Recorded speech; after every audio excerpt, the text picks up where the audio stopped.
Hello everyone. जैसा कि हम पिछली क्लास में पढ़ रहे थे hormones of the posterior pituitary के बारे में, हमने पोस्टीरियर पिट्यूटरी के संदर्भ में दो हार्मोन्स का जिक्र किया था। पहला हार्मोन तो होता है एंटी डायूरेटिक हार्मोन और दूसरा होता है ऑक्सीटोसिन।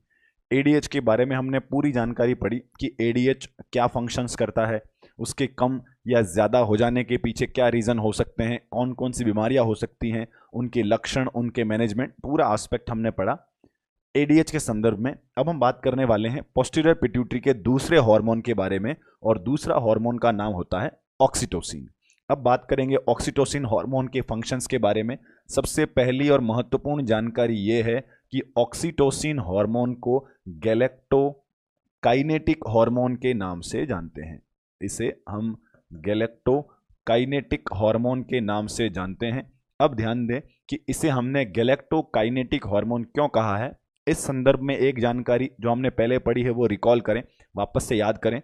हमने जब इंटीरियर पिट्यूटरी का दूसरा हार्मोन पढ़ा था जिसे हम प्रोलैक्टिन के नाम से जानते हैं, तो वो प्रोलैक्टिन हार्मोन जो होता है उसे हमने गैलेक्टोपोइटिक हार्मोन का नाम दिया था, मींस मिल्क सिंथेसाइज करने वाले हार्मोन का नाम दिया था। यहाँ हमने ऑक्सीटोसिन को गैलेक्टोकाइनेटिक हार्मोन का नाम दिया है। यहाँ गैलेक्टो शब्द का तात्पर्य होता है मिल्क और काइनेटिक का मतलब होता है मूवमेंट। मूवमेंट से तात्पर्य है कि मेमोरी ग्लैंड के अंदर से, ब्रेस्ट टिश्यू के अंदर से मिल्क को बाहर मूव करवाने वाला, बाहर इजेक्शन करवाने वाला हार्मोन जो होता है उसे हम ऑक्सीटोसिन के नाम से जानते हैं। तो इसलिए ऑक्सीटोसिन का अन्य नाम होता है कि इसे हम गैलेक्टोकाइनेटिक हार्मोन के नाम से भी जानते हैं। इसी हार्मोन को हम एक अन्य नाम से भी जानते हैं कि it is also known as the love hormone. इसी हार्मोन को हम लव हार्मोन के नाम से भी जानते हैं। अब इसे लव हार्मोन बोलने की वजह समझें। ऑक्सीटोसिन को लव हार्मोन का नाम इसलिए दिया गया है क्योंकि जब भी दो अपोजिट जेंडर के व्यक्ति क्लोज कांटेक्ट में आते हैं तो उनके बीच ऑक्सीटोसिन का रिलीज उनके शरीर में बढ़ जाता है और जो बढ़ा हुआ ऑक्सीटोसिन जो है उन्हें लव वाली फीलिंग, मीन्स क्लोजनेस वाली फीलिंग देता है, एक दूसरे के प्रति प्रेम भाव को बढ़ावा देने वाली फीलिंग देता है। इसलिए ऑक्सीटोसिन जो होता है उसे हम लव हार्मोन के नाम से जानते हैं। मीन्स अपोजिट जेंडर के व्यक्ति जब भी क्लोज कांटेक्ट में आते हैं तो उन दोनों के शरीर के अंदर ऑक्सीटोसिन का रिलीज बढ़ता है और ऑक्सीटोसिन का रिलीज बढ़ने से दोनों के अंदर क्लोजनेस वाली, प्रॉक्सिमिटी वाली, दोनों में प्रेम संबंध वाली फीलिंग को बढ़ावा मिलता है। इस वजह से ऑक्सीटोसिन को लव हार्मोन का नाम दिया गया है। अब आगे बढ़ते हैं कि ऑक्सीटोसिन हार्मोन के फंक्शंस क्या रहने वाले हैं। तो यहां पर हम ऑक्सीटोसिन के फंक्शंस का जिक्र करेंगे। फंक्शंस जो होते हैं उसके मेल और फीमेल दोनों में हम डिस्कस करने वाले हैं। तो सोचने वाली बात यह है कि क्या ऑक्सीटोसिन मेल के अंदर भी रिलीज होता है। फीमेल के केस में तो आपने कई बार देखा होगा कि लेबर प्रोसेस के दौरान भी ऑक्सीटोसिन का रोल होता है, तो फीमेल के अंदर तो ये रिलीज होता ही है। लेकिन सोचने वाली बात है कि क्या मेल के अंदर भी यह हार्मोन रिलीज होता है। तो जवाब होना चाहिए कि मेल के अंदर भी पोस्टीरियर पिट्यूटरी से ऑक्सीटोसिन हार्मोन जरूर रिलीज होता है। अब फंक्शंस की बात करें तो हम दोनों जेंडर्स के अंदर फंक्शंस का जिक्र करेंगे। सबसे पहले हम बात करते हैं फंक्शंस इन द फीमेल्स। अब बात करेंगे कि फीमेल्स के अंदर इस हार्मोन का क्या फंक्शन है। तो फीमेल के अंदर इस हार्मोन का दो प्रकार के ऑर्गन्स पर प्रभाव होता है। सबसे पहला प्रभाव देखने को मिलेगा ऑन द मेमोरी ग्लैंड। इसका पहला प्रभाव देखने को मिलता है मेमोरी ग्लैंड पर।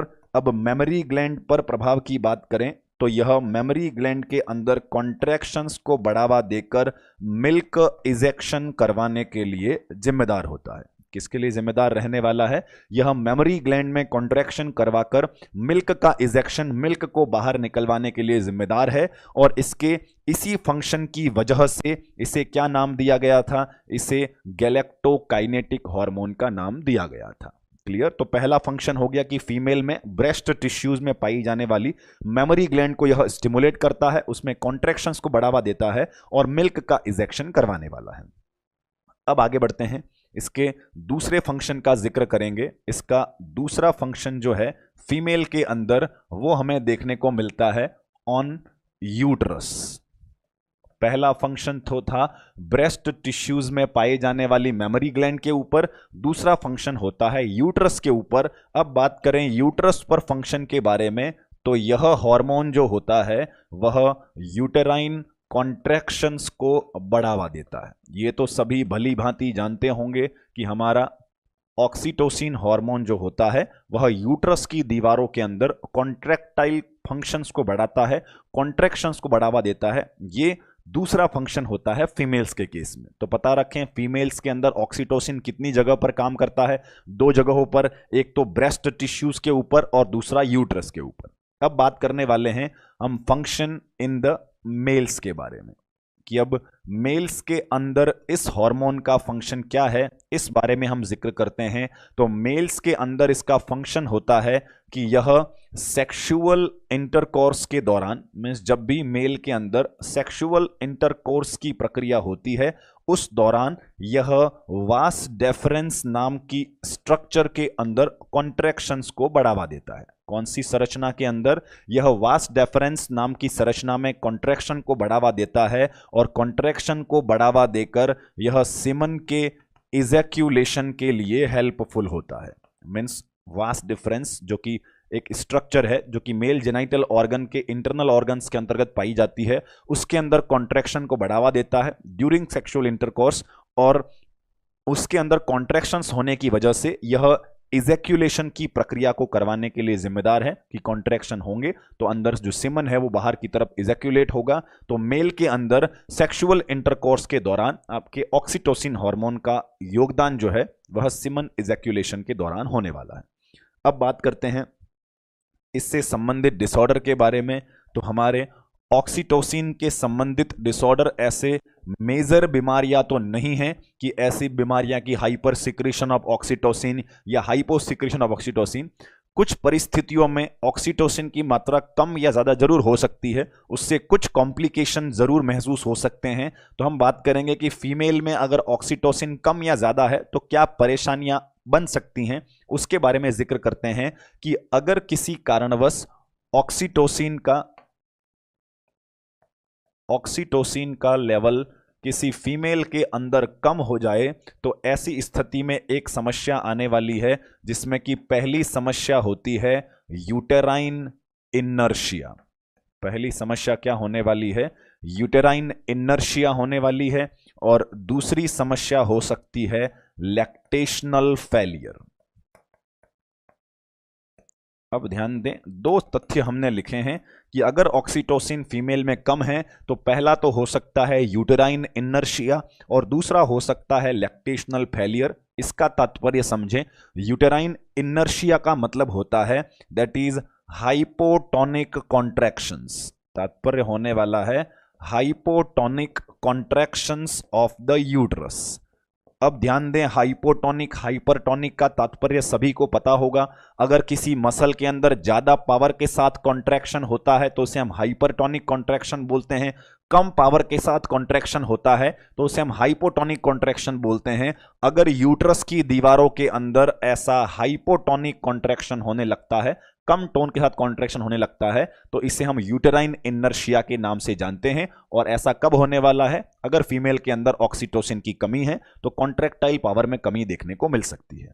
दूसरा सिम्टोमेटिक अपीयरेंस हमने लिखा है कि अगर ऑक्सीटोसिन कम है तो फीमेल में यह भी एक लैक्टेशनल फेलियर की वजह बन सकता है। हमने कहा था कि प्रोलैक्टिन नहीं होगा तब भी मिल्क नहीं बनेगा और लैक्टेशनल फेलियर होगा। अब ऑक्सीटोसिन की वजह से लैक्टेशनल फेलियर कैसे है? तो इस तथ्य को समझें कि अगर ऑक्सीटोसिन नहीं होगा और प्रोलैक्टिन अगर फिर भी प्रेजेंट है तो मिल्क का सिंथेसिस तो ब्रेस्ट के अंदर जरूर होगा, लेकिन ऑक्सीटोसिन के अभाव में वो मिल्क बाहर इजेक्ट नहीं हो पाएगा, जिससे लैक्टेशनल फेलियर की संभावनाएं बढ़ जाती हैं। तो ये तो हो गए दोनों ऑक्सीटोसिन की कमी वाले लक्षण। अब हम बात करते हैं कि अगर किसी कारणवश ऑक्सीटोसिन का लेवल जो है वह नॉर्मल की तुलना में ज्यादा होगा तो क्या समस्या आने वाली है? ज्यादा होने पर प्रॉब्लम हो सकती है, that is the hypertonic contractions. क्या होने वाला है?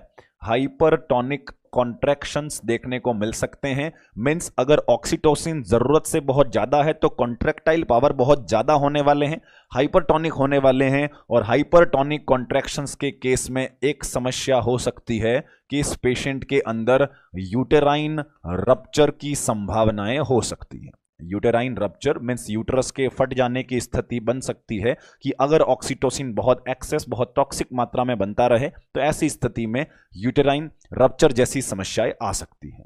क्लियर? तो ये थे हमारे ऑक्सीटोसिन से संबंधित समस्याएं। ऑक्सीटोसिन के केस में मेल के अंदर कोई ऐसी विशेष घातक समस्या नहीं होती है कि मेल में ऑक्सीटोसिन कम या ज़्यादा है तो फिर इजैकुलेशन में क्या परेशानियां हो सकती हैं। ऐसा कोई विशेष समस्या मेल के केस में नहीं देखने को मिलती है कॉमनली, लेकिन फीमेल के केस में ऑक्सीटोसिन की कमी या वृद्धि से कुछ समस्याएं देखने को मिलती है, जिनका हमने जिक्र किया कि कमी की वजह से या तो यूट्रस के कॉन्ट्रैक्शन ठीक नहीं होंगे या फिर मिल्क का इजेक्शन भी ठीक से नहीं हो पाएगा, और अगर ज़्यादा है तो यूटेराइन रप्चर तक की संभावनाएं आ सकती हैं। और फंक्शन के केस में हमने पढ़ाई है कि फीमेल के अंदर दो ऑर्गन पर इसका फंक्शन था, पहला मेमोरी ग्लैंड पर और दूसरा यूट्रस पर। मेमोरी ग्लैंड में कॉन्ट्रैक्शन करवाकर मिल्क के इजेक्शन को बढ़ावा दिया है, वहीं यूट्रस के अंदर कॉन्ट्रैक्शंस को बढ़ावा देकर लेबर प्रोसेस के दौरान यह यूजफुल होता है, लेबर प्रोसेस में मदद करता है। और साथ ही साथ में ऑक्सीटोसिन के दो अन्य नाम भी याद रखें कि ऑक्सीटोसिन को हम गैलेक्टोकाइनेटिक हार्मोन और लव हार्मोन के नाम से भी जानते हैं। अब आगे बढ़ेंगे। इसके साथ ही हमारे जो हमने पार्टिकुलर पिट्यूटरी ग्रंथि पढ़ना शुरू किया था उसमें एंटीरियर पिट्यूटरी और पोस्टीरियर पिट्यूटरी के समस्त हार्मोन्स के बारे में हमने जिक्र कर लिया है। मींस एंटीरियर के जो 7 हार्मोन थे उनका भी हमने डिटेल्ड विश्लेषण किया, और पोस्टीरियर पिट्यूटरी के जो 2 हार्मोन थे उनके बारे में भी हमने डिस्कशन किया हमारी पिछली क्लासेस के अंदर। तो इसके साथ ऑक्सीटोसिन के साथ पोस्टीरियर पिट्यूटरी के हार्मोन खत्म हो गए हैं, लेकिन अब पिट्यूटरी ग्रंथि से संबंधित कुछ डिसऑर्डर जो हैं, कुछ बीमारियां जो हैं, उनका हम जिक्र करते हैं। पिट्यूटरी ग्रंथि से संबंधित एक बीमारी होती है जिसे हम सिमोंड्स डिजीज के नाम से जानते हैं। कौन सी डिजीज? उसे हम सिमोंड्स डिजीज के नाम से जानते हैं। अब सिमोंड्स डिजीज क्या है इसका हम डिटेल डिस्कशन करने वाले हैं। पिट्यूटरी ग्रंथि से ही संबंधित है, इस बात को क्लियर रखें। अब पिट्यूटरी ग्रंथि में ऐसा क्या होने वाला है जिसे हम सिमोंड्स डिजीज कहें, तो उसे हम एक शब्द में एक्सप्लेन करने वाले हैं। Simmonds disease is a condition of the pan hypopituitarism. अब इस पूरे लंबे शब्द को हम संधि विच्छेद करके समझने वाले हैं कि पेन हाइपोपिट्यूटरिज्म कंडीशंस का तात्पर्य क्या है, इसके अंतर्गत क्या होने वाला है। क्लियर? इसके लिए हमें 3 शब्दों को डिवाइड करना होगा। पहला शब्द है पेन, दूसरा शब्द है हाइपो और तीसरा शब्द होता है पिट्यूटरिज्म। तो तीनों शब्दों का मतलब अगर हम समझेंगे अलग अलग से तो आप इस कंडीशन के अंतर्गत क्या हो रहा है ये आप आसानी से समझ पाएंगे। क्लियर? सबसे पहला हम शब्द समझते हैं पेन। पेन शब्द आपने कई जगह पर सुना होगा, जैसे कि आपने हिमेटोलॉजी के अंतर्गत पेनसाइटोपिनिया शब्द सुना होगा, जिसके अंतर्गत खून में पाई जाने वाली सभी कोशिकाएं अगर एक साथ कम हो जाती हैं तो उसे हम पेनसाइटोपिनिया बोलते हैं। साथ ही साथ आपने पेन शब्द सुना होगा पेंडेमिक के लिए। पेंडेमिक मतलब अगर कोई बीमारी ऑल ओवर द वर्ल्ड फैल जाती है तो उसे हम पेंडेमिक बीमारी बोलते हैं। तो यहाँ पेन शब्द का जहां जहां इस्तेमाल होता है वहां पर इसका तात्पर्य निकलता है ऑल। चाहे पेनसाइटोपिनिया सुना हो तो all the cells of the blood, चाहे पेंडेमिक सुना हो तो ऑल ओवर द वर्ल्ड, मतलब पेन शब्द का मतलब निकलता है ऑल, मतलब सभी। दूसरा शब्द है हाइपो। हाइपो का शब्द का मतलब तो आप जानते ही होंगे, हाइपो शब्द का मतलब होता है डिक्रीज्ड। क्लियर? और तीसरा शब्द लिखा है हमने पिट्यूटरिज्म, और पिट्यूटरिज्म शब्द से हम इंडिकेट करना चाह रहे हैं that is the hormones of the pituitary. Clear? तो यहां पर ध्यान दें, हमने 3 शब्दों को मिलाकर एक पूरा शब्द लिखा है पेन हाइपोपिट्यूटरिज्म, जो कि देखने को मिलता है सिमोंड्स डिजीज के मरीज के अंदर। तो पेन हाइपोपिट्यूटरिज्म में पेन का शब्द का मतलब होता है ऑल, हाइपो का मतलब कम हो जाना, और पिट्यूटरिज्म का मतलब होता है हार्मोन्स ऑफ पिट्यूटरी। तो फिर मतलब बिल्कुल साफ है कि एक ऐसी बीमारी या एक ऐसी डिजीज कंडीशन जिसके अंतर्गत पिट्यूटरी ग्रंथि के जो सभी हार्मोन्स हैं, all the hormones of the pituitary अगर एक साथ कम होने लग जाएं, डिक्रीज्ड होने लग जाएं, तो उसे हम सिमोंड्स डिजीज के नाम से जानते हैं।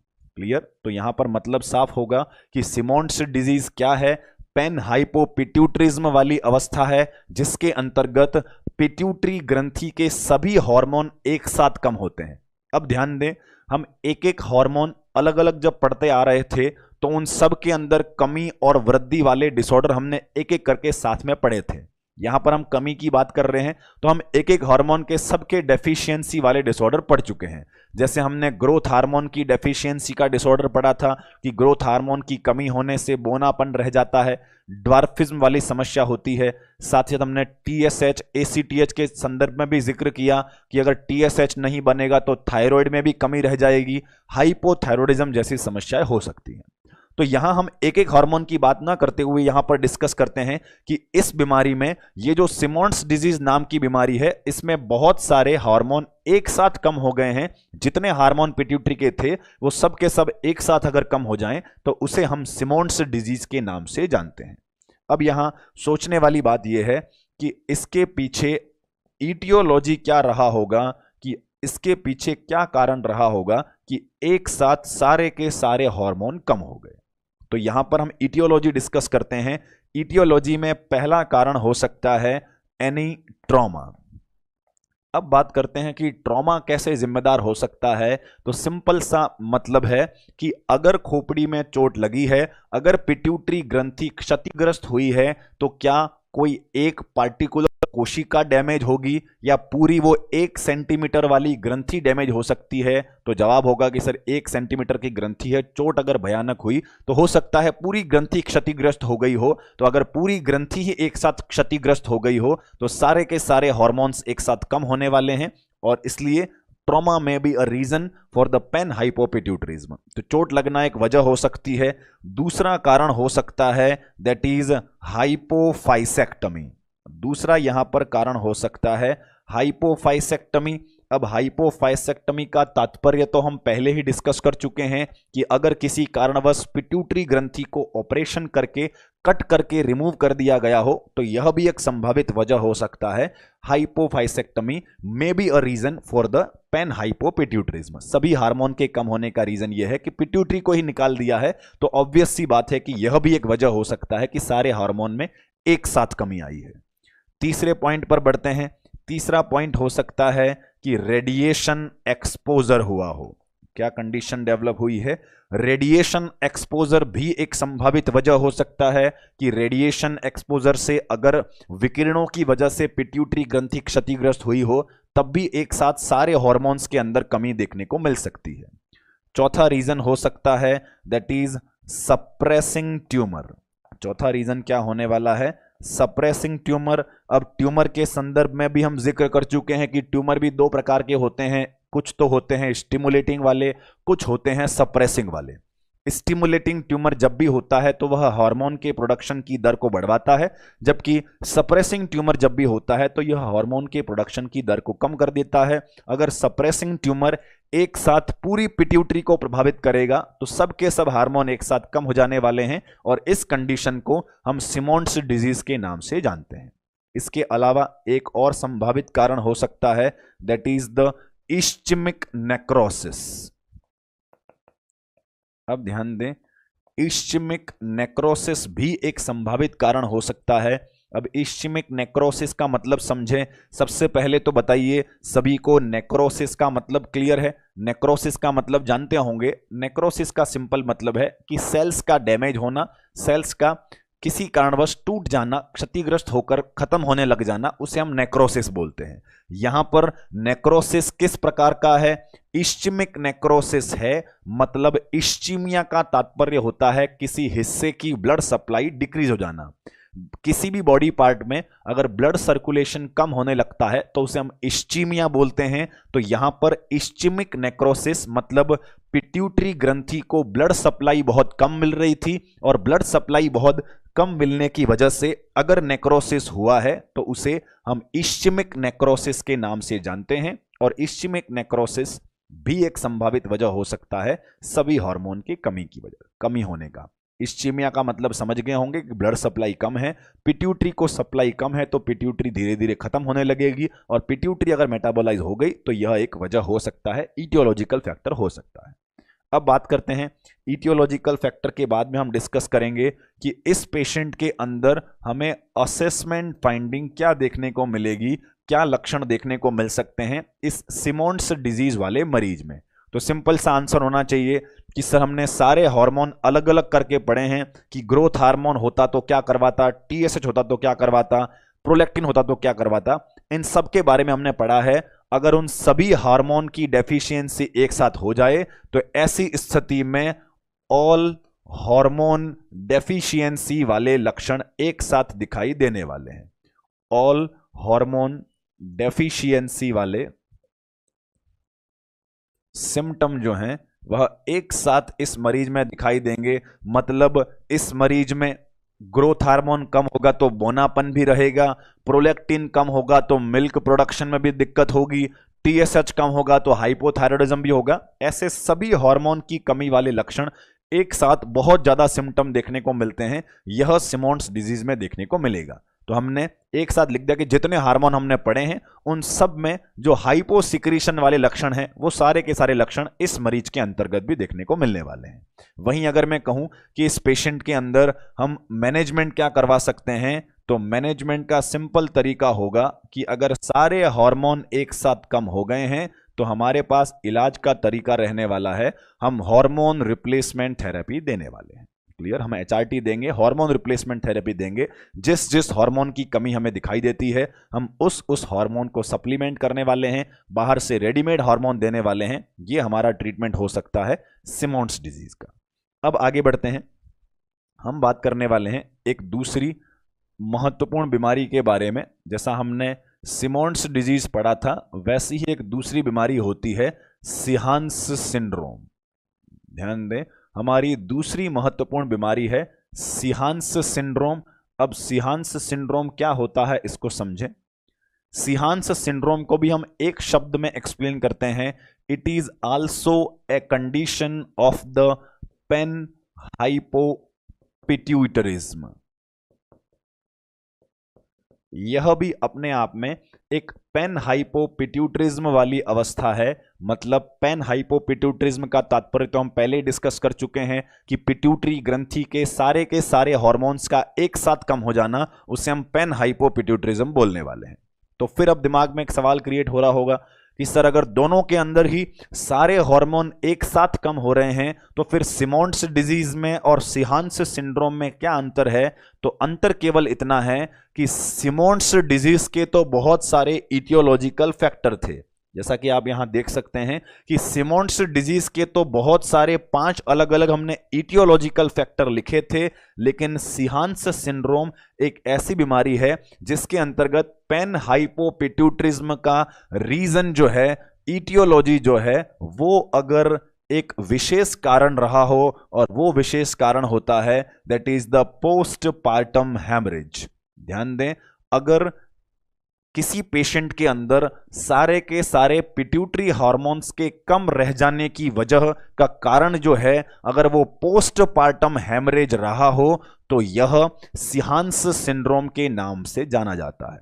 अब बहुत ही टिपिकल वस्तु लिखी हुई है सर, किसी व्यक्ति में पिट्यूटरी हार्मोन्स जो हैं उनके कम रहने के पीछे एक फीमेल में डिलीवरी के दौरान पोस्टपार्टम हेमरेज जो होता है वो कैसे जिम्मेदार हो सकता है, कि हम कैसे मान सकते हैं कि अत्यधिक ब्लीडिंग जो होती है लेबर डिलीवरी के बाद में, जिसे हम पोस्टपार्टम हेमरेज बोलते हैं, वो पिट्यूटरी के हार्मोन में कमी लाने के लिए जिम्मेदार कैसे हो सकता है। तो उसके बारे में हम डिस्कस करते हैं कि पीपीएच कैसे जिम्मेदार होगा। उसे 1 बाय 1 मैं फ्लो चार्ट की तरह लिखता हूं, उसके बारे में ध्यान दें।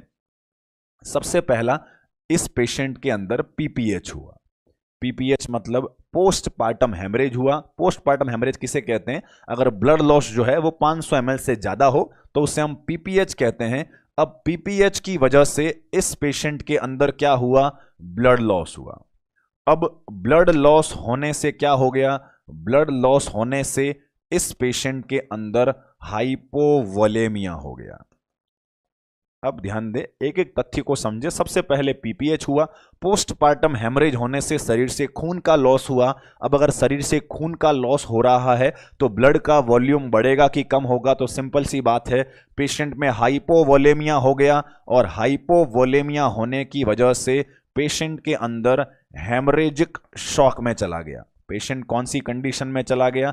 पेशेंट चला गया हेमरेजिक शॉक में। अब सभी हेमरेजिक शॉक का तात्पर्य समझते होंगे। हेमरेज का मतलब होता है ब्लीडिंग हो जाना और शॉक शब्द का तात्पर्य होता है कि किसी पेशेंट का परफ्यूजन ऑफ द टिश्यूज जो है, ऑर्गन तक पहुंचने वाले ब्लड की मात्रा जो है उसमें कमी आ जाती है, बीपी गिरने लगता है, बीपी फॉल होने लगता है। इस कंडीशन को हम शॉक के नाम से जानते हैं। तो इस पेशेंट के अंदर हेमरेजिक शॉक वाली समस्या डेवलप हो गई है।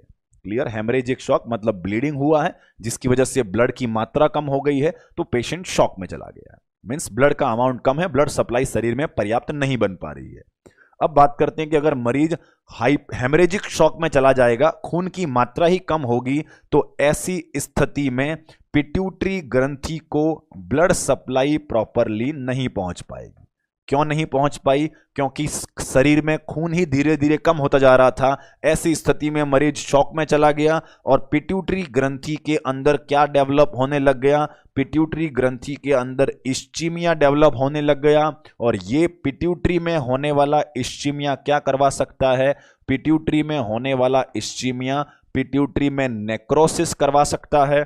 और अगर इस इस्चीमिया की वजह से पिट्यूटरी में नेक्रोसिस हो गया तो उस केस में यह होगा कि ऑल द हार्मोन्स जो हैं वो डिक्रीज हो जाएंगे, क्योंकि पिट्यूटरी ग्रंथि नेक्रोटाइज हो चुकी है, डैमेज हो चुकी है। ऐसे केस में ऑल द हार्मोन्स एक साथ डिक्रीज हो जाने वाले हैं, कम हो जाने वाले हैं। तो इस घटना को, इस पूरी प्रक्रिया को हम सिहांस सिंड्रोम के नाम से जानते हैं कि पीपीएच के होने की वजह से पिट्यूटरी में नेक्रोसिस हो जाना और इस पिट्यूटरी में होने वाले नेक्रोसिस की वजह से सभी हार्मोन्स में एक साथ कमी आ जाना, उसे हम पेन हाइपोपिट्यूटरिज्म शब्द जो काम में लेते हैं। और इस पीपीएच की वजह से होने वाली इस घटना को हम सिहांस सिंड्रोम के नाम से जानते हैं। क्लियर? पिट्यूटरी की वजह, पीपीएच की वजह से होने वाले इस नेक्रोसिस और इस नेक्रोसिस की वजह से होने वाली हार्मोन्स की कमी को हम सिहांस सिंड्रोम के नाम से जानते हैं। अब सिंपल सी बात है कि अगर सिहांस सिंड्रोम हो जाए तो लक्षण क्या होंगे? तो लक्षण के लिए हमें वही तथ्य याद करना होगा कि अगर सिमोन्स डिजीज हमने पढ़ा था, वहां कारण चाहे अलग थे लेकिन रिजल्ट तो क्या था कि सारे हार्मोन में कमी थी। तो सिम्टम क्या आए थे?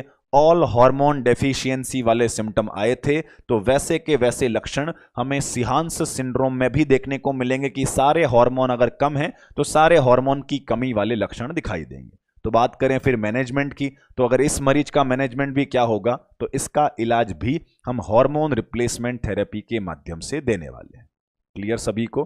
तो ये हो गया हमारा ऑक्सीटोसिन हार्मोन आज हमने पढ़ा। और इसके अलावा हमने पिट्यूटरी ग्रंथि से संबंधित दो महत्वपूर्ण बीमारियां, पहली सिमोन्स डिजीज और दूसरा सिहांस सिंड्रोम के बारे में हमने जिक्र किया।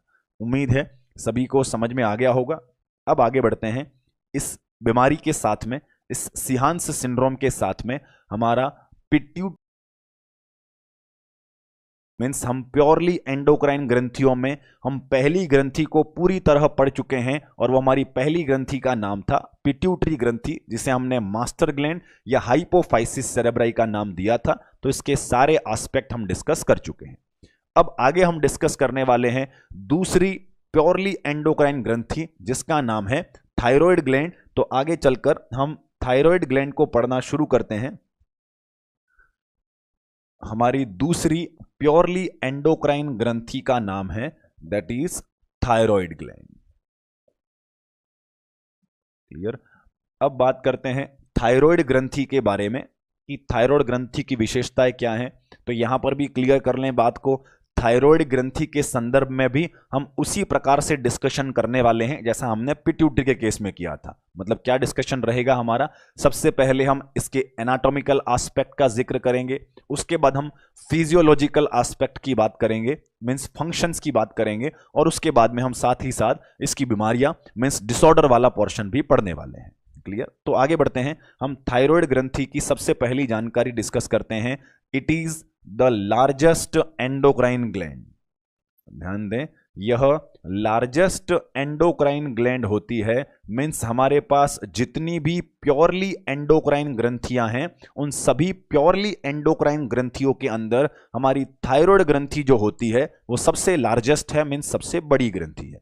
सबसे लार्जेस्ट मीन्स उसका आकार प्रकार भी और उसका वजन भी बाकी अन्य प्योरली एंडोक्राइन ग्रंथियों की तुलना में ज्यादा होता है। वजन कितना होता है वो सब कुछ हमारा एनाटॉमिकल एस्पेक्ट में आने वाला है, तो हम इसकी एनाटॉमी पढ़ना शुरू करते हैं। एनाटॉमी के अंदर सबसे पहला पॉइंट हम डिस्कस करेंगे ग्रॉस एनाटॉमी। पहला पॉइंट हम पढ़ने वाले हैं ग्रॉस एनाटॉमी के बारे में। जैसा कि हम पिट्यूटरी के केस में भी डिस्कस किए थे कि एनाटॉमी के दो पहलू हैं, एक होता है ग्रॉस एनाटॉमी और दूसरा होता है हिस्टोलॉजी। यहां पहले हम ग्रॉस एनाटॉमी का तात्पर्य क्लियर कर लें। अगर थायराइड ग्रंथि का बाहरी आकार प्रकार देखा जाए कि ग्रंथि बाहर से कैसी दिखती है, इस बात को अगर ऑब्जर्व किया जाए तो वो तो किस में आने वाला है, ग्रॉस एनाटॉमी में। और अगर थायराइड को काट के इंटरनल संरचनाओं का अध्ययन किया जाए तो वो हिस्टोलॉजी के अंतर्गत आता है, जो कि हम आगे डिस्कस करने वाले हैं।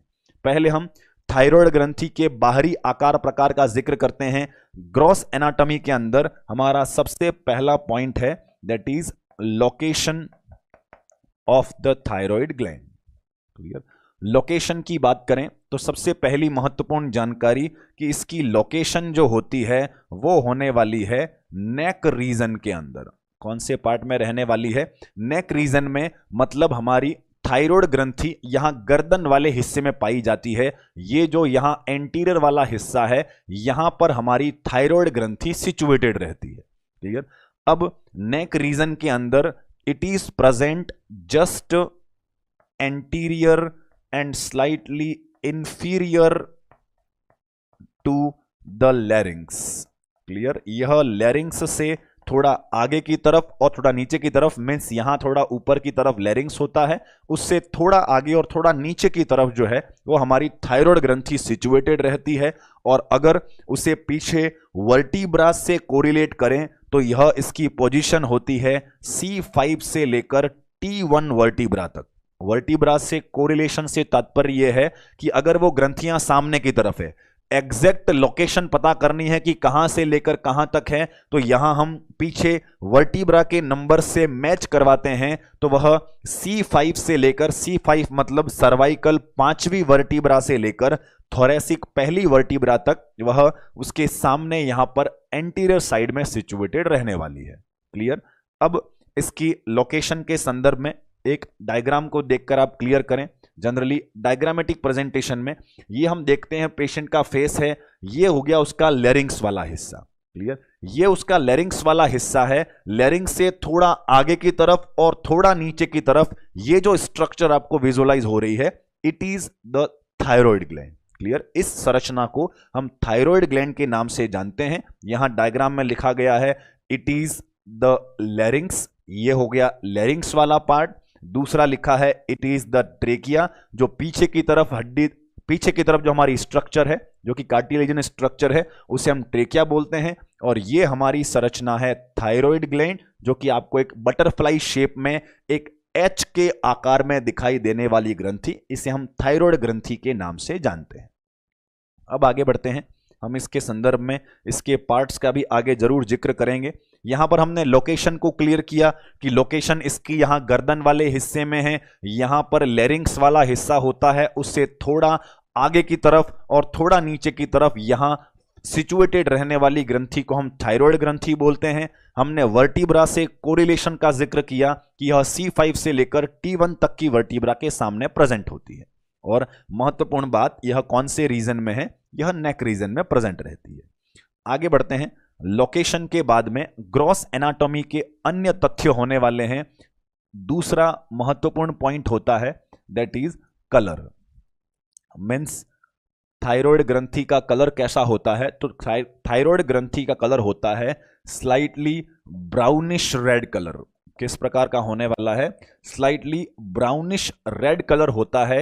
इसका भी ब्राउनिश रेड कलर होने की वजह क्लियर करें। इसकी ब्राउनिश रेड कलर होने की वजह है कि थायराइड ग्रंथि भी अपने आप में हाईली वैस्कुलर ग्रंथि है। इस तथ्य को जरूर याद रखें, ये डिसऑर्डर वाले पोर्शन में जरूर इंपॉर्टेंट काम आने वाला तथ्य है।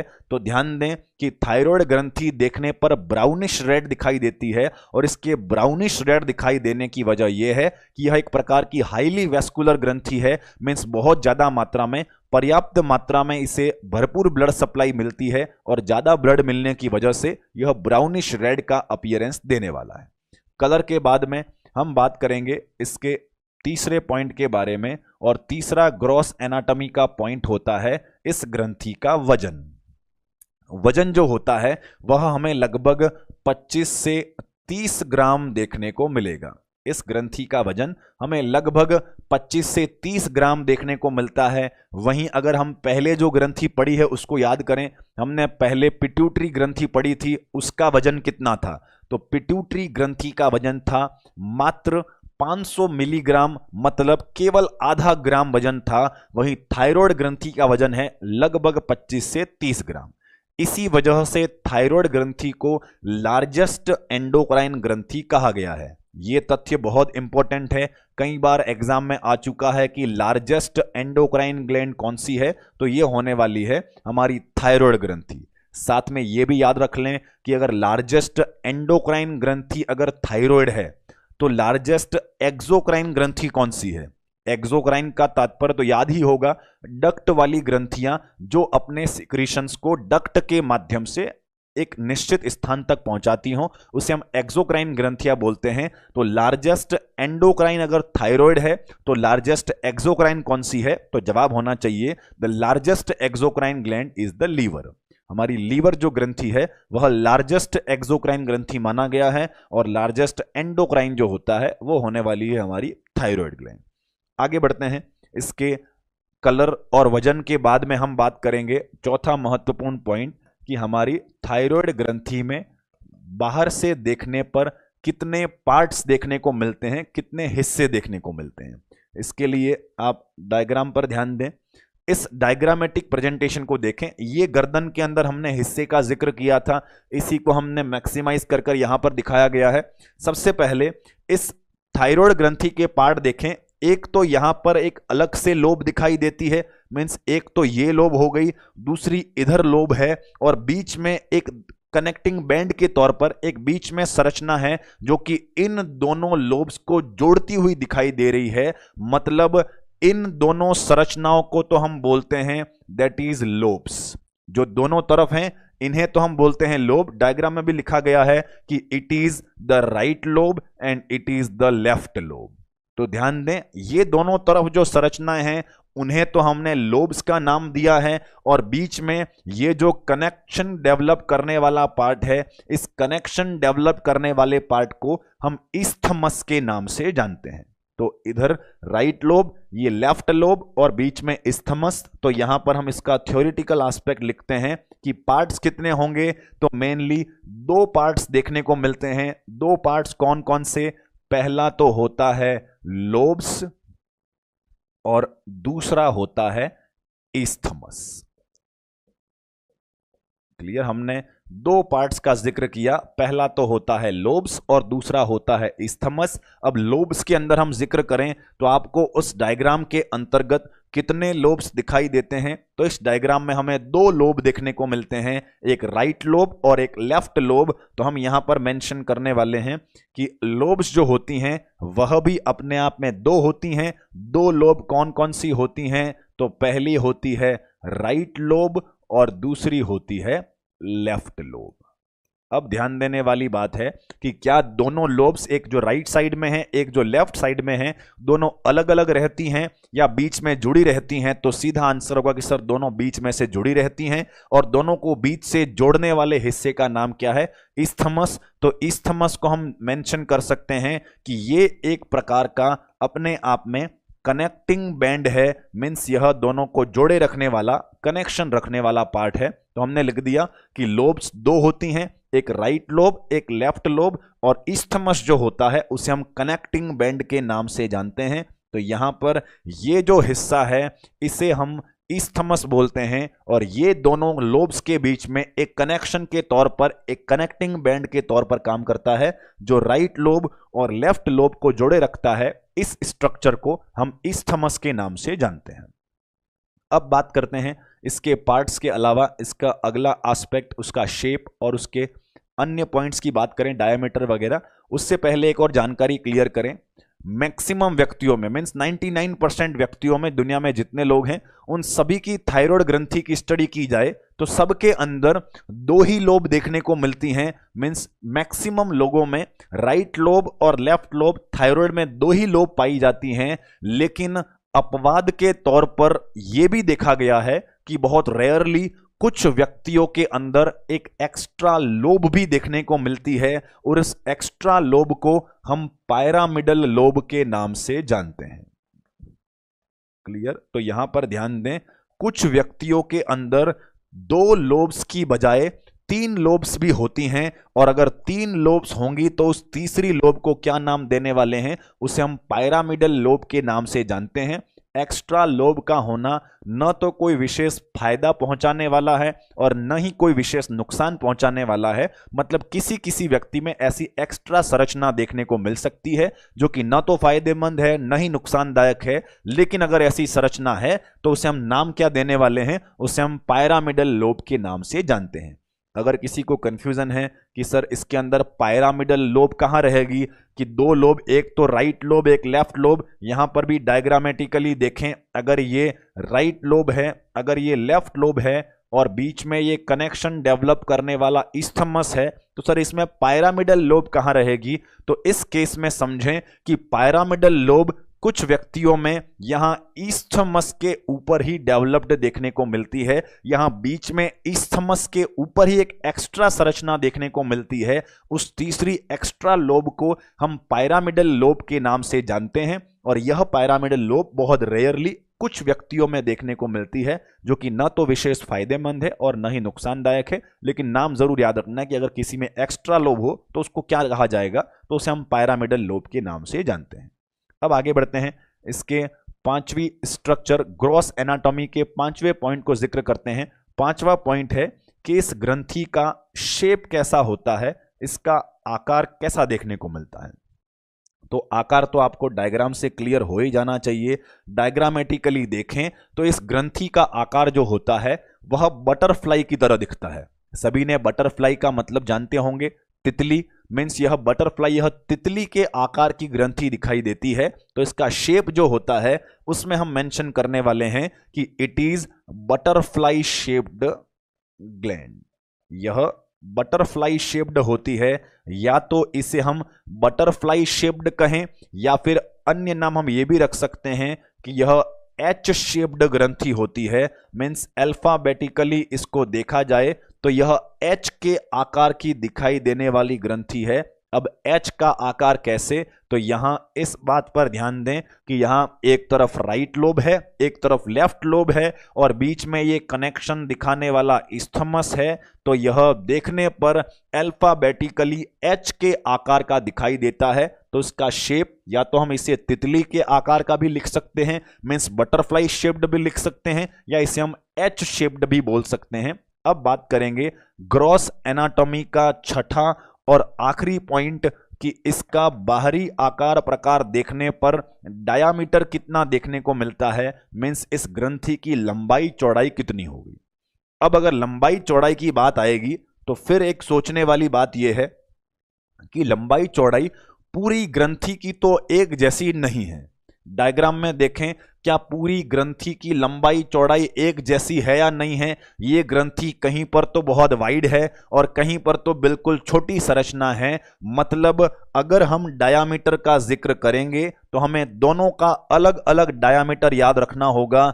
एक तो लोब्स का डायामीटर भी अलग होता है और दूसरा ईस्थमस का डायामीटर भी अलग होता है।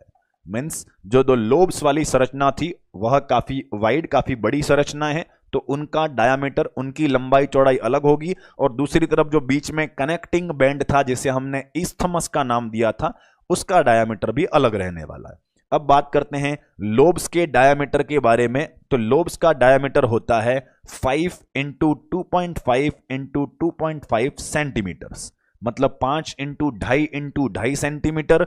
और इस्थमस का डायमीटर होता है 1.2 इंटू 1.2 सेंटीमीटर्स। अब यहां 5 इंटू 2.5 लिखने का तात्पर्य भी समझें। यहां पर जो 3 डायामीटर लिखे गए हैं इनका मतलब होता है लंबाई, चौड़ाई और थिकनेस। मीन्स कितना लंबी ग्रंथि है, कितनी चौड़ी है और उसकी मोटाई कितनी है, थिकनेस कितनी है, इन तीनों तथ्यों को लिखा गया है। तो जो लोब्स वाले हिस्से हैं उनका डायामीटर तो होता है 5 इंटू 2.5 सेंटीमीटर, और जो इस्थमस वाला जो बीच में एक बैंड दिख रहा था जो कनेक्ट कर रहा था राइट लोब और लेफ्ट लोब को, उसका डायमीटर होता है 1.2 सेंटीमीटर इंटू 1.2 सेंटीमीटर। इस केस में 2 ही क्यों लिखे हैं, तो यह एक थिक या फिर मोटी संरचना नहीं होती है, तो इसमें हमने केवल लंबाई और चौड़ाई को ही लिखा है, थिकनेस को नहीं लिखा है। तो इसलिए इस्थमस पतली संरचना है, थिकनेस में मोटाई ज्यादा नहीं है, तो लंबाई चौड़ाई हमने लिखी है। लंबाई भी 1.2 सेंटीमीटर और चौड़ाई भी 1.2 सेंटीमीटर के लगभग होती है। तो यह हो गया हमारा diameter of the thyroid gland. तो इसके साथ ही आपको थायराइड ग्रंथि का एनाटॉमिकल एस्पेक्ट के अंतर्गत ग्रॉस एनाटॉमी वाला पॉइंट समझ में आ गया होगा। ग्रॉस एनाटॉमी के अंदर हमने टोटल 6 पॉइंट पढ़े। पहला, लोकेशन के बारे में, कहां होती है, तो गर्दन में होती है। गर्दन में कहां पर, तो लैरिंग्स के थोड़ा आगे और थोड़ा नीचे की तरफ। डायग्राम के अंदर भी यहां लैरिंग्स लिखा गया है, तो लैरिंग्स के जस्ट थोड़ा आगे की तरफ और थोड़ा नीचे की तरफ जो है यह ग्रंथि पाई जाती है। और अगर हम वर्टिब्रा से कोरिलेट करें कि गर्दन के कौन से हिस्से के सामने है, तो यह C5 से लेकर T1 वर्टिब्रास के सामने पाई जाती है। फिर हमने ग्रॉस एनाटॉमी का दूसरा पॉइंट पढ़ा कि ग्रंथि का कलर कैसा होता है, ब्राउनिश रेड होता है, क्योंकि यह हाईली वेस्कुलर ग्रंथि है, पर्याप्त मात्रा में ब्लड सप्लाई प्रेजेंट होती है। दूसरा तीसरा पॉइंट हमने लिखा ग्रंथि के वजन के बारे में। वजन 25 से 30 ग्राम होता है। इसी वजह से थायराइड को लार्जेस्ट एंडोक्राइन ग्रंथि कहा गया है। तो लार्जेस्ट एक्सोक्राइन ग्रंथि कौन सी है, तो लार्जेस्ट एक्सोक्राइन ग्रंथि होती है लीवर। देन हमने बात कही इसके पार्ट्स के बारे में। 2 महत्वपूर्ण पार्ट्स थे, पहला लोब्स और दूसरा इस्थमस। लोब्स कितनी थी, 2 होती हैं। कौन कौन सी, एक राइट लोब और एक लेफ्ट लोब। और दूसरा संरचना का नाम था इस्थमस। इस्थमस का क्या काम है, it is the connecting band between the right lobe and the left lobe. यह दोनों लोब्स को जोड़े रखने का काम करता है। और हमने अगली महत्वपूर्ण जानकारी ये पढ़ी कि किसी किसी व्यक्ति में एक एक्स्ट्रा, एक एडिशनल तीसरी लोब भी हो सकती है, जिसे हम पायरामिडल लोब के नाम से जानते हैं। क्लियर। अब हमने बात कही इसके आकार के बारे में, इसके शेप के बारे में। इसका शेप जो होता है वह बटरफ्लाई शेप्ड देखने को मिलता है, मीन्स तितली के आकार का बोल सकते हैं, या इसे हम एच शेप्ड भी बोल सकते हैं। और डायामीटर के बारे में हमने जिक्र किया कि लोब्स का डायामीटर है 5 इंटू 2.5 सेंटीमीटर। वहीं पर इस्थमस का डायामीटर होता है 1.2 सेंटीमीटर इंटू 1.2 सेंटीमीटर। आगे बढ़ते हैं, हम बात करने वाले हैं अब उसके दूसरे प्रकार के एनाटॉमिकल हिस्से के बारे में, और दूसरी एनाटॉमी होती है हिस्टोलॉजी। जैसा कि हम शुरू से ही डिस्कस कर रहे हैं, एनाटॉमी में ग्रॉस एनाटॉमी का मतलब तो था बाहरी आकार प्रकार के बारे में। अब हम पढ़ते हैं हिस्टोलॉजी। हिस्टोलॉजी का मतलब हम आंतरिक संरचना की स्टडी करने वाले हैं। अब आंतरिक संरचना की स्टडी करें, जैसे ही थायराइड ग्रंथि में हम लोब्स को काट कर देखते हैं तो अंदर हमें एक विशेष संरचना प्राप्त होती है, और उस विशेष संरचना को हम बोलते हैं that is the follicles. Clear. और ऐसे फॉलिकल्स जो होते हैं वह 1-2 नहीं होने वाले हैं, ऐसे मिलियंस की संख्या में हमें फॉलिकल्स देखने को मिलने वाले हैं। मीन्स ऐसे लाखों की संख्या में फॉलिकल्स देखने को मिलते हैं जब हम थायराइड ग्रंथि को काटते हैं। तो क्लियर। अब आती है बात कि सर ये फॉलिकल्स क्या होते हैं, कैसे दिखते हैं, इनकी संरचना कैसी होती है। तो इसके लिए हम डिस्कशन करते हैं। आंतरिक संरचना पढ़ रहे हैं, थायराइड को अगर काटें तो अंदर क्या निकलेगा, तो अंदर फॉलिकल्स निकलेंगे। कितने निकलेंगे, तो लाखों की संख्या में फॉलिकल्स होंगे। अब हम बात करते हैं कि वो फॉलिकल्स दिखते कैसे हैं। क्लियर। तो it is the diagram of the follicles. यह होता है फॉलिकल। देखने पर एक फॉलिकल जो है ऐसा राउंड शेप का, ऐसा गोल आकार का देखने को मिलने वाला है। ऐसे यहाँ पर 3 जो फॉलिकल बनाए गए हैं, ऐसे मिलियंस की संख्या में होते हैं। ऐसे बहुत सारे फॉलिकल्स जो हैं वो हमारी थायराइड ग्रंथि के अंदर होने वाले हैं। अब यहां हम समझते हैं कि वो एक फॉलिकल जो है उसकी संरचना कैसी होती है। जैसी एक की है वैसी उन लाखों फॉलिकल्स की संरचना भी सेम होने वाली है। तो हम एक फॉलिकल को डिटेल में पढ़ते हैं। देखने पर आपको फॉलिकल की स्ट्रक्चर जो है वह राउंड शेप दिखाई दे रही होगी। और दूसरी महत्वपूर्ण जानकारी यह है कि फॉलिकल के अंदर की तरफ ये आपको कुछ कोशिकाएं लगी हुई दिख रही होंगी। कोशिका कौन सी है? कोशिका तो ये पूरी कोशिका है, इट इज द सेल। और इस कोशिका के अंदर यहां न्यूक्लियस, इस प्रकार की संरचना हमें पूरे फॉलिकल की इंटरनल दीवार पर लगी हुई दिख रही है। तो आप डायग्रामेटिकली क्लियरली देख पा रहे होंगे कि यहां पर इन फॉलिकल्स की आंतरिक दीवार पर इस प्रकार की कोशिकाएं लगी होती हैं और बीच वाला हिस्सा जो होता है उसमें भरा हुआ है लिक्विड। उसमें लिक्विड भरा है, जो रेड हिस्सा दिखाई दे रहा है वो तो भरा हुआ है लिक्विड। और यहां इस फॉलिकल की दीवार के अंदर की तरफ ये सारी कोशिकाएं चिपकी हुई हैं। क्लियर? अब इन कोशिकाओं को क्या बोलते हैं, इस अंदर वाले लिक्विड को क्या बोलते हैं, इस बारे में हम जिक्र करते हैं कि हमारे इन फॉलिकल्स के अंदर 2 टाइप्स ऑफ सेल्स पाई जाती हैं। फॉलिकल्स के अंदर कहें या थायराइड के अंदर कहें तो थायराइड के अंदर 2 टाइप्स ऑफ सेल्स पाई जाती हैं। वो 2 तरह की सेल कौन सी हैं उसके बारे में जिक्र करते हैं। पहली कोशिका होती है that is the follicular cell.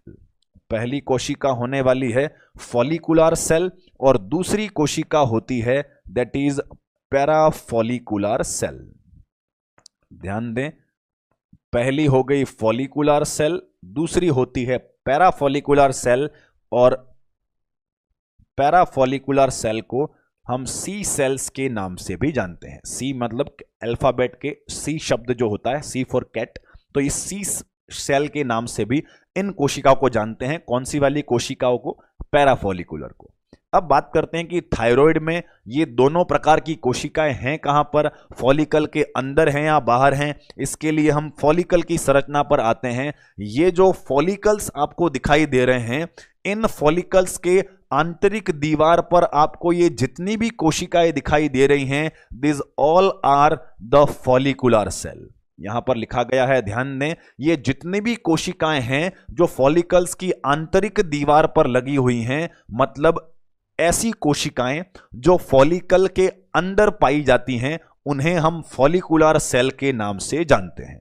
Clear? तो यहां पर फॉलिकुलर सेल के संदर्भ में याद रखें कि यह कहां पाई जाती हैं। It is present on the inner lining of the follicles.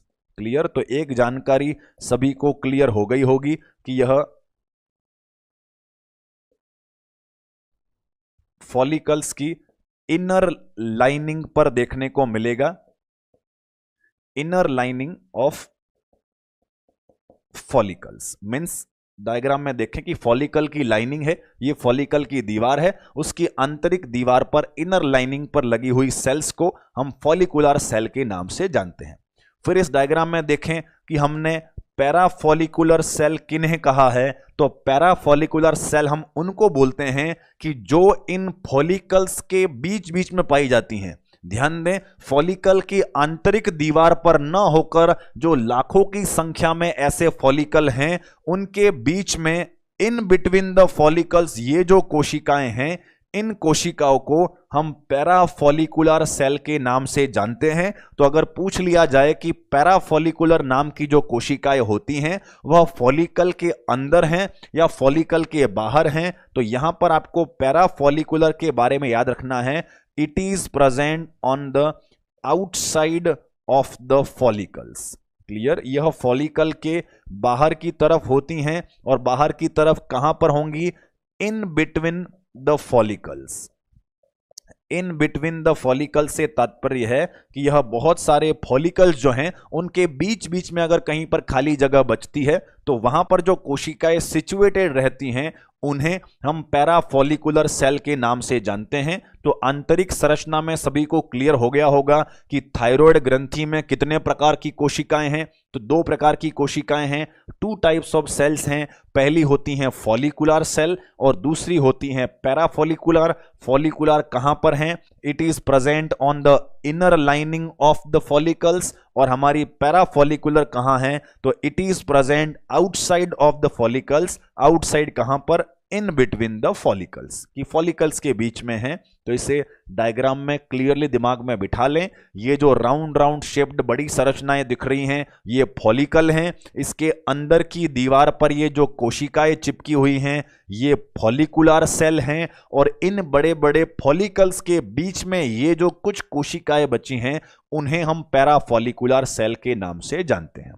अब पैराफॉलिकुलर सेल को सी सेल क्यों कहा गया? यहां ध्यान दें कि इन कोशिकाओं को हम सी सेल के नाम से क्यों जानते हैं। तो ऐसा इसलिए है क्योंकि थायराइड ग्रंथि की आंतरिक संरचना की जब स्टडी करते हैं, जब स्लाइड्स बनाकर देखते हैं, तो यह कोशिकाएं माइक्रोस्कोप के अंदर फॉलिकल्स के बीच बीच में क्लियरली विजिबल होने की वजह से इन्हें सी सेल का नाम दिया गया है। तो यहां ध्यान दें, सी सेल बोलने की वजह है कि it is clearly visible in the microscope. तो यहां क्लियरली विजिबल होने की वजह से इसका नाम पड़ा है सी सेल्स। तो ध्यान दें कि यह फॉलिकल्स के बीच में क्लियरली विजिबल होती हैं, इसलिए हम पैराफॉलिकुलर सेल को सी सेल के नाम से भी जानते हैं। अब बात करते हैं कि ये दोनों प्रकार की कोशिकाएं काम क्या करती हैं, क्या फंक्शन दिखाने वाली हैं, इनमें से कौन सी कोशिका सिक्रीटरी है और कौन सी नॉन सिक्रीटरी है, कौन सी कोशिका हार्मोन बनाने की क्षमता रखती है और कौन सी कोशिका हार्मोन नहीं बना सकती। तो इसके बारे में ये तथ्य क्लियर करें। Both type of cell can secrete the hormones.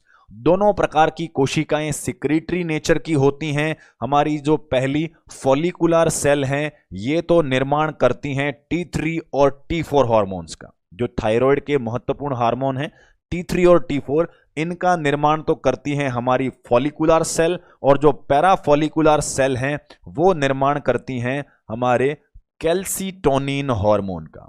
कौन सा हार्मोन बनाने?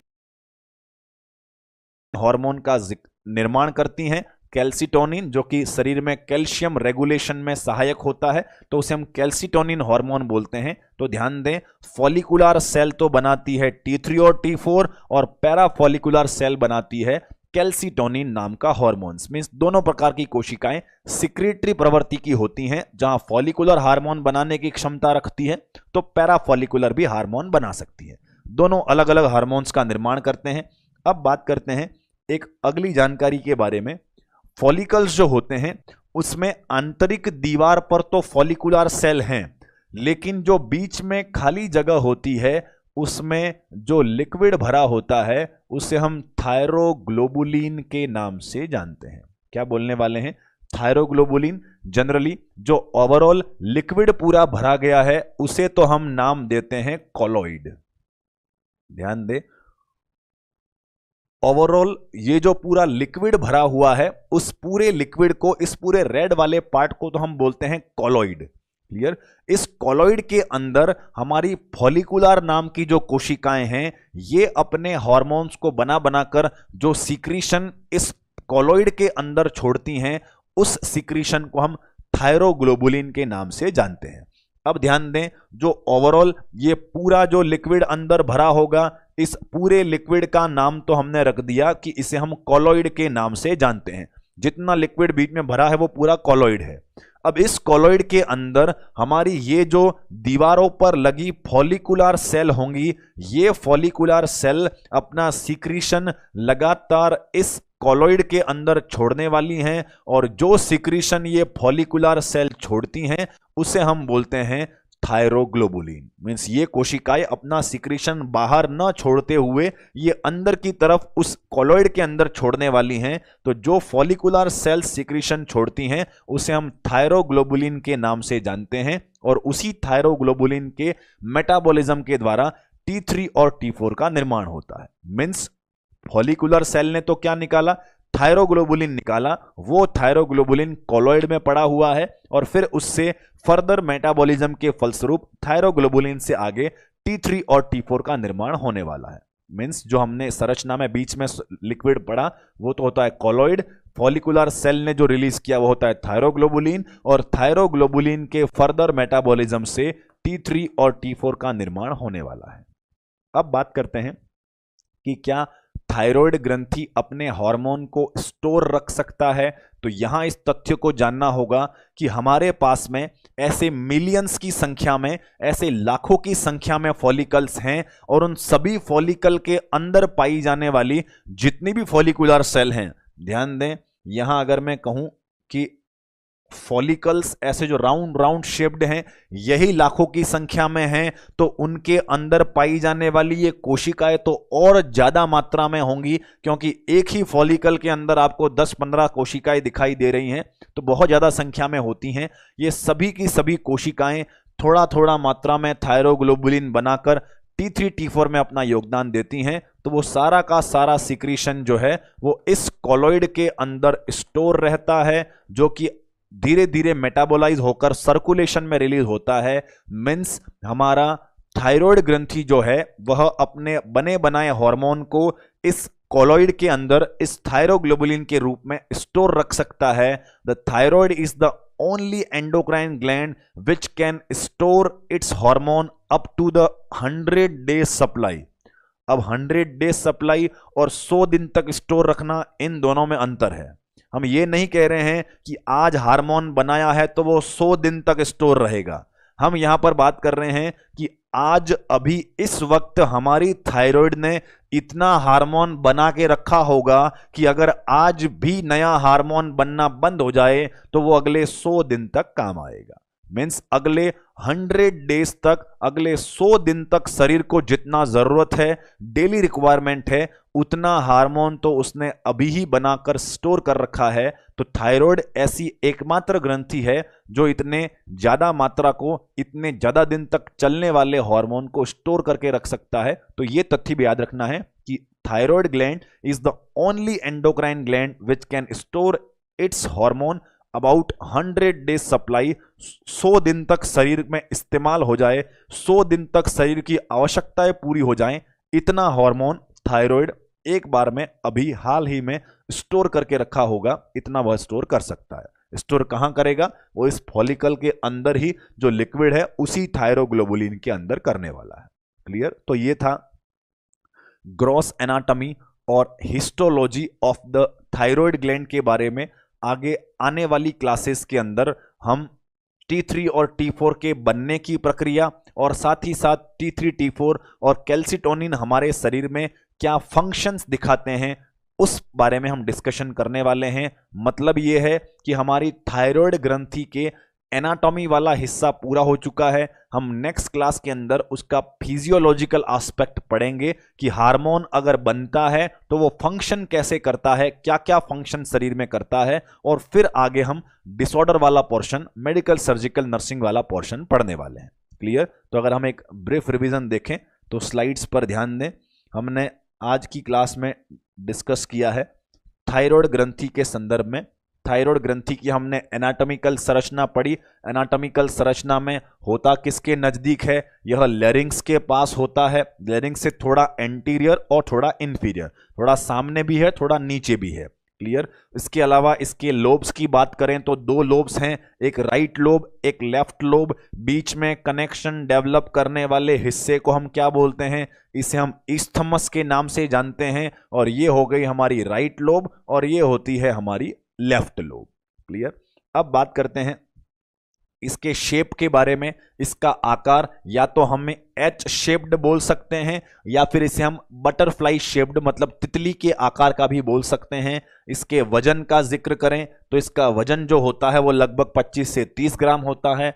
कलर ब्राउनिश रेड होता है। इसके 2 पार्ट हैं, लोब्स एंड इस्थमस, जिसका जिक्र हमने अभी ही किया। उसका डायामीटर की बात करें तो लोब्स का डायामीटर लगभग 5 × 2.5 × 2.5 सेंटीमीटर का होता है और इस्थमस का डायामीटर 1.2 × 1.2 सेंटीमीटर देखने को मिलता है। फिर हमने हिस्टोलॉजी मीन्स आंतरिक संरचना को पढ़ना चाहा। आंतरिक संरचना में हमने कहा कि जैसे ही हम थायराइड ग्रंथि को कट करते हैं, अंदर हमें फॉलिकल्स दिखते हैं। फॉलिकल्स कितने दिखते हैं? लाखों की संख्या में दिखते हैं। फॉलिकल के अंदर या थायराइड में कितने प्रकार की कोशिका हैं? तो 2 प्रकार की कोशिकाएं हैं। कौन कौन सी? एक तो होती हैं फॉलिकुलर, दूसरी होती हैं पैराफॉलिकुलर। डायग्राम को देखकर हमने क्लियर किया था कि फॉलिकुलर किसे बोलते हैं? तो ऐसी कोशिकाएं जो इस फॉलिकल के अंदर पाई जाती हैं उसे तो हम बोलते हैं फॉलिकुलर सेल, और जो फॉलिकल के बाहर यहां बीच बीच में पाई जाती हैं उन्हें हम बोलते हैं, ये सारी कोशिकाएं हो गई पैराफॉलिकुलर सेल। क्लियर? देन हमने पढ़ा कि अंदर जो सॉल्यूशन है उसे हम कॉलोइड बोलते हैं, और बीच में यहां जो फॉलिकुलर सेल लगातार कुछ हार्मोन्स का अमाउंट रिलीज करते रहते हैं, उस सॉल्यूशन को हम थायरोग्लोबुलिन के नाम से जानते हैं। थायरोग्लोबुलिन के मेटाबोलाइज होने से ही T3 और T4 का निर्माण होगा। तो हमने उसके कोशिकाओं के बाद में हमने इंटरनल संरचना के बारे में डिस्कशन किया कि इंटरनली थायरोग्लोबुलिन होता है जिसके मेटाबॉलिज्म से T3 और T4 का निर्माण होता है। तो आज के लिए इतना ही। नेक्स्ट क्लास में हम इसका फिजियोलॉजिकल एस्पेक्ट डिस्कस करने वाले हैं। क्लियर? धन्यवाद।